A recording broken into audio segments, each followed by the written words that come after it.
By the same token, there are things that editors appreciate, with more seasoned actors, especially for film and TV narrative stuff, uh, knowing where their cues are, a bit of business with a prop, saying a key line right before you stand or right after you sit, those are all little things that it makes our job a lot easier if they're consistent. Hi, I'm Alex DeLerma, and this is the Cinema Gym.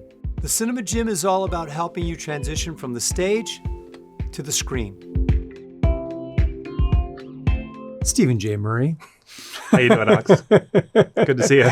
This is unique, isn't it? Like editors normally are not on this side. Yeah, I mean, I'm looking at the color on your face, and I'm feeling like I might be a little pale. We're usually in a cave. This is right.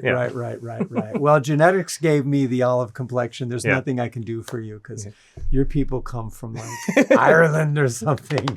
Yep, actually, mostly. So I wanted to talk to an editor about this topic. How do actors hurt a movie? Yeah, I mean, look, any movie that gets made is kind of a minor miracle. I hesitate to lay it all on the actor's feet if there's a bad performance, if someone's on screen and they just don't seem to inhabit or personify something, it might have been a casting issue, and they might be playing something that's just not in their pocket or their type. Or the director's giving them a bad piece of direction. Yeah, like if they don't understand, what their motivation is in a scene or their character's point of view, that can fall to the director. I think, there are kind of superficial things I could point out. One thing I see with younger or inexperienced actors, something as simple as like knowing when to blink. Like it's probably not something that comes first and foremost in your mind, but someone blinking a lot on camera in a scene, it can sometimes read as like camera shyness. And what I've seen with really seasoned actors is, with their eye movements, everything gets kind of folded into the performance. And so, I'm not saying that every single eye movement has to be calculated and you have to be thinking about it all the time while in a scene. But at the same token, anytime you can use something to reveal character, I think that that's important. And sometimes if you're nervous or if you're not used to being in front of a camera, the kind of eye flutter that can happen, or even just blinking how you might normally on a conversation, it might be communicating something that you don't want to communicate as that character. That's a really good point. And I want to make sure that actors watching this don't think you mean don't blink. That's not what you're saying. But unless you're Anthony Hopkins in Silence of the Lambs. Right. Unless you're playing the classic example of Hannibal Lecter. Yeah, right. Not once. Yes. Right. So blinking and other nervous, sometimes eye flutters that you're talking about that don't seem appropriate for the character and or situation could be coming from, as you said, it's a young actor, and it's not a lack of experience. It is the tension that they're having, because relaxation in acting is very, very, very important. Yeah. Meaning you can be tense as the character, but not the actor. Right. The only way you can solve this is through more preparation as an actor. It's emotional preparation. It's rehearsal. And feeling comfortable, and that's something that does come with experience. So you can't say, I'm going to be comfortable. Where does confidence or comfort come from? It comes from experience and or preparation. Yeah. So if you're young and you just don't have that much experience yet, double, triple, quadruple the preparation, the things that you do, and then you will feel like, yeah, I've earned the right to be here. How about physical continuity? Does that ever bug you because you are forced now to, and by physical continuity, I mean where an actor starts off grabbing the Coke can with his right hand on the line, hey, Johnny, what are you going to do next? And then he drinks. And then on the next take, it's gulp, hey, Johnny, what are you going to do next? And then on the next take, he doesn't even pick up the drink and drink it on, hey, Johnny, what are you going to do next? I mean, look, it can be a nightmare. The last thing I would say is that, an actor when crafting a performance, and especially when they're on set filming, they shouldn't really be having to think about the edit. How's this going to look in the cut? By the same token, there are things that editors appreciate, with more seasoned actors, especially for film and TV narrative stuff, knowing where their cues are, a bit of business with a prop, saying a key line right before you stand or right after you sit, those are all little things that it makes our job a lot easier if they're consistent. But at the same time, one of the things we've talked about, depending on the budget, the time and everything, there's not always a lot of time for rehearsal on some of these projects. And so quite often on the day of, you're still finding the scene and you make adjustments, as you go. So, I don't begrudge the actors per se for, these things that might seem a mistake, but I will say that especially with, the key physical movements of the scene, when you take a drink of the glass or when you have a bite of food or, when you take your seat, what line you have just before you sit, trying to keep the timing of that consistent. It's good for the editor, but it's also good for you as a performer because it gives me the freedom to use more of different takes, more of the shades that you've given me. If the physical movements match, I can borrow from the different pieces that you're giving me in the edit. And that when you do it enough, you can still be in the moment and you can be present if you prepared those things in advance. Michael Caine has a nice tip for anybody watching this in one of his books, where he talks about in his hotel room the night before he shoots a scene, he sets up the hotel room to sort of like look approximately what he thinks the scene is going to be the next day. If it's like in a cafe or a restaurant, he moves things around. Okay, this will be like the dining table, and then here's the ashtray, and I'll have a cigarette, and then I'm going to have a martini, because all this is in the script.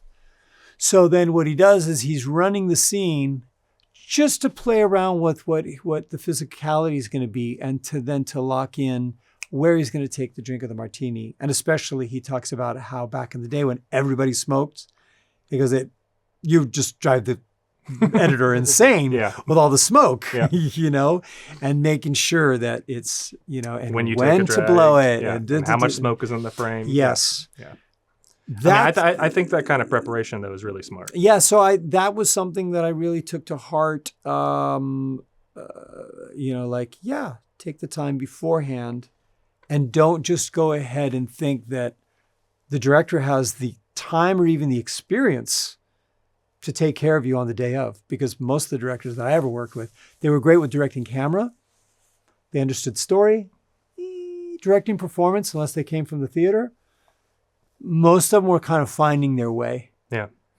Well, I mean, and the hope is that, Scripty's looking out for you too, in terms of that continuity stuff. The script supervisors are super important. And, I've been lucky that most of the ones I've worked with, they provide pretty detailed notes, but, it's one of those things, the business and the movements and the rehearsal and stuff, it's something that you only get through like being seasoned in repetition. Yeah. And, it's not something that everybody gets right out the gate. Right. How about actors talking on top of each other when they're in a single? So a single meaning right now, we have a 2-shot, and sometimes in this video we're cutting to a single, which means it's just Steven.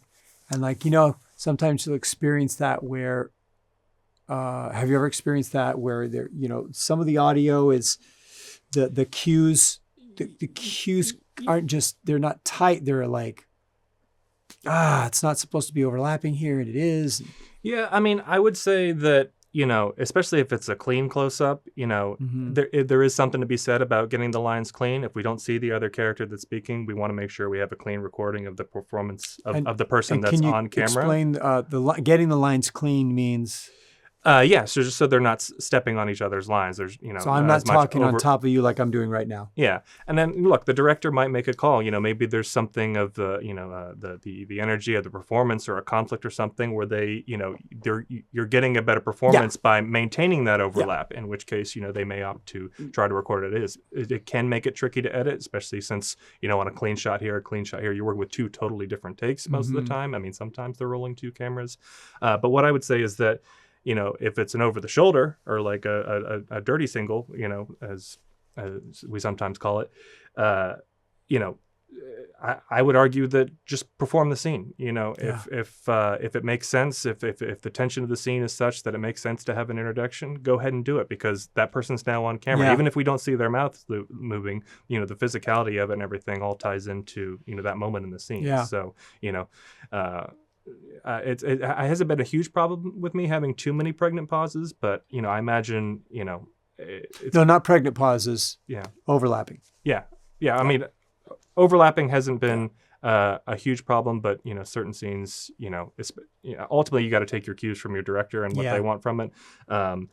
But generally speaking, if you're both in the frame, just perform the scene. If it's a single on the other person, maybe. Unless told give it a- otherwise, yeah. or if Robert Altman were still alive, if you're one of his movies, Yeah. then everybody's talking over each other all the time, and it's beautiful. Yeah. I love his stuff for that reason. Yeah, I just revisited McCabe and Miss Miller recently, and it's just sort of refreshing to watch something that feels so Yeah. lived in and organic. So. Yeah. So we covered some of the dialogue, covered physical continuity, I mean, I guess loose cue. Do you remember I told you about this loose cues? Like is that sort of what we were just talking about? No. Earlier, before we were recording, an actor friend who was in a film I cast somebody else in, and she came back and told me, every time I would do this scene with him and say the line, he would have these pregnant pauses in between every single line.